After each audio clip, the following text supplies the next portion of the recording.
श्रीमद्भगवद्गीता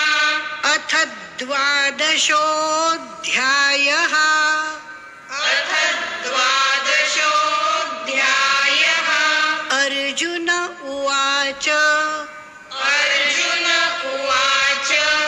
एवं सततयुक्ता ये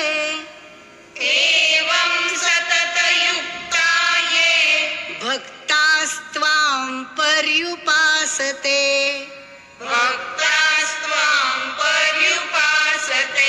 ये चाप्यक्षरमव्यक्तम् तेषां के योगवित्तमाः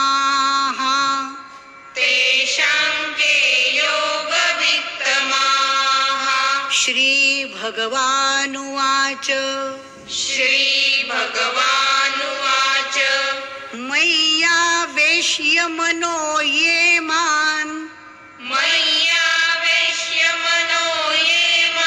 नित्ययुक्ता उपासते श्रद्धया परयोपेताः ते मे युक्ततमा मताः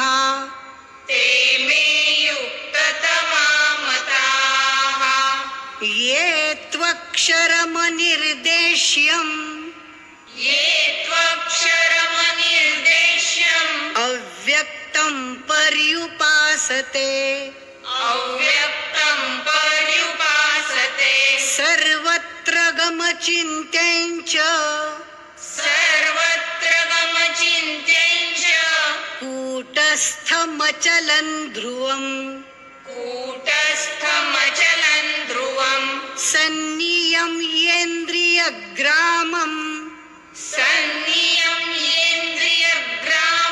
सर्वत्र समबुद्धयः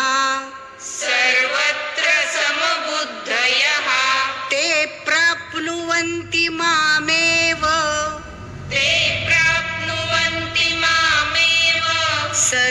सर्वभूतहिते रताः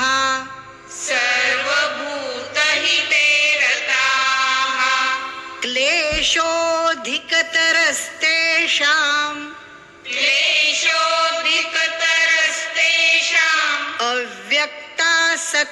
अव्यक्तासक्तचेतसाम् अव्यक्ता हि गतिर्दुःखम्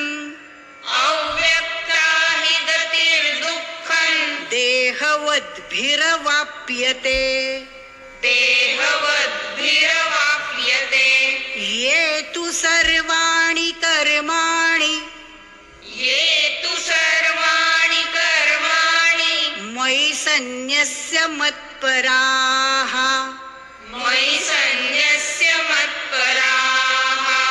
अनन्येनैव योगेन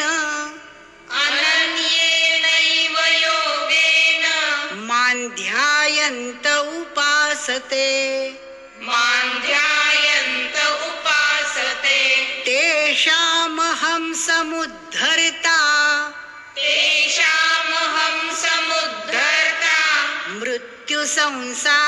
मृत्युसंसारसागरात् भवामि न चिरात् पार्थ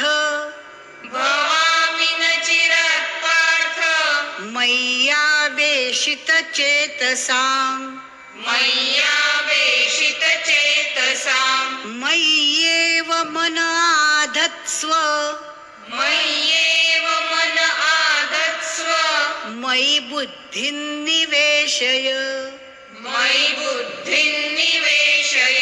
निवसिष्यसि मय्येव अत ऊर्ध्वन्न संशयः अथ चित्तं समाधातुं न शक्नोषि मयि स्थिरम् अभ्यासयोगेन ततो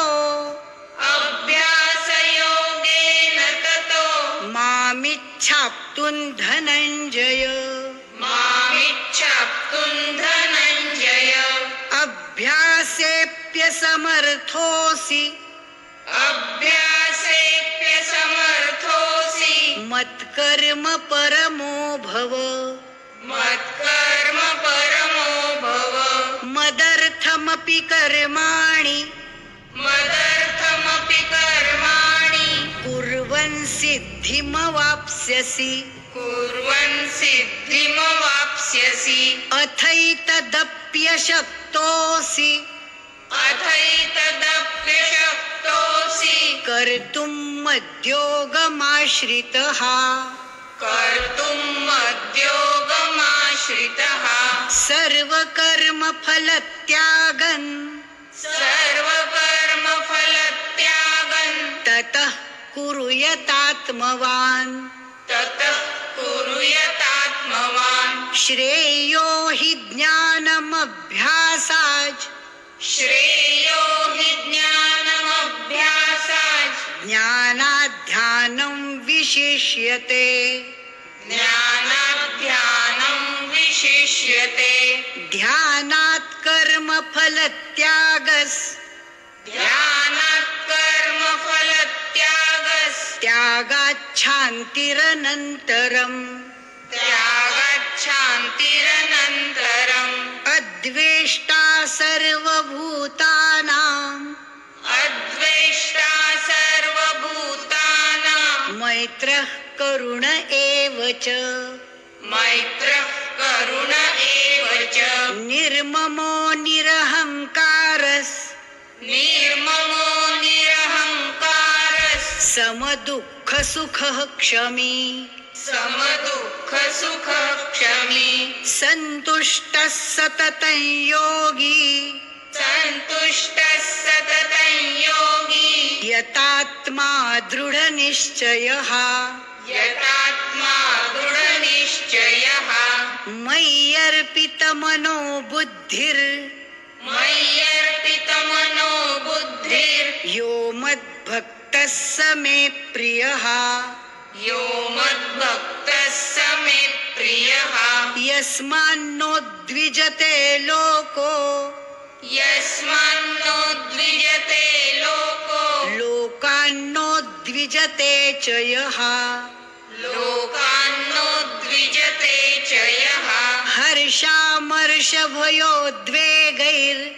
हर्षामर्षभयोद्वेगैर्मुक्तो मुक्तो यः स च मे प्रियः यः स च मे प्रियः अनपेक्षः शुचिर्दक्ष अनपेक्षः शुचिर्दक्ष उदासीनो गतव्यथः उदासीनो गतव्यथः सर्वारम्भ परित्यागी सर्वारम्भ परित्यागी यो मद्भक्तः स मे प्रियः यो मद्भक्तः स मे प्रियः यो न रुष्यति न द्वेष्टि यो न रुष्यति न द्वेष्टि न शोचति न काङ्क्षति न शोचति न काङ्क्षति शुभाशुभ परित्यागी शुभाशुभ परित्यागी भक्तिमान्यः स मे प्रियः भक्तिमान्यः स मे प्रियः समः शत्रौ च मित्रे च समशत्रौ च मित्रे च तथा मानापमानयोः तथा मानापमानयोः शीतोष्णसुखदुःखेषु शीतोष्णसुखदुःखेषु समः सङ्गविवर्जितः समस्सङ्गविवर्जितः तुल्यनिन्दास्तुतिर्मौनी तुल्यनिन्दास्तुतिर्मौनी सन्तुष्टो येन केनचित् सन्तुष्टो येन केनचित् अनिकेतस्थिरमतिर् अनिकेतस्थिरमतिर् भक्तिमान् मे प्रियो नरः भक्तिमान् मे प्रियो नरः ये तु धर्म्यामृतमिदै ये तु धर्म्यामृतमिदै यथोक्तं पर्युपासते यथोक्तं पर्युपासते श्रद्धाना मत्परमा श्रद्धाना मत्परमा भक्तास्तेतीव मे प्रियाः भक्तास्तेतीव मे प्रियाः। ॐ तत्सदिति श्रीमद्भगवद्गीतासु ॐ तत्सदिति श्रीमद्भगवद्गीतासु उपनिषत्सु ब्रह्मविद्यायां उपनिषत्सु ब्रह्मविद्यायां योगशास्त्रे श्रीकृष्णार्जुन संवादे योगशास्त्रे श्रीकृष्णार्जुन संवादे भक्तियोगो नाम द्वादशोऽध्यायः भक्तियोगो नाम द्वादशोऽध्यायः। ॐ श्रीकृष्णार्पणमस्तु। ॐ श्री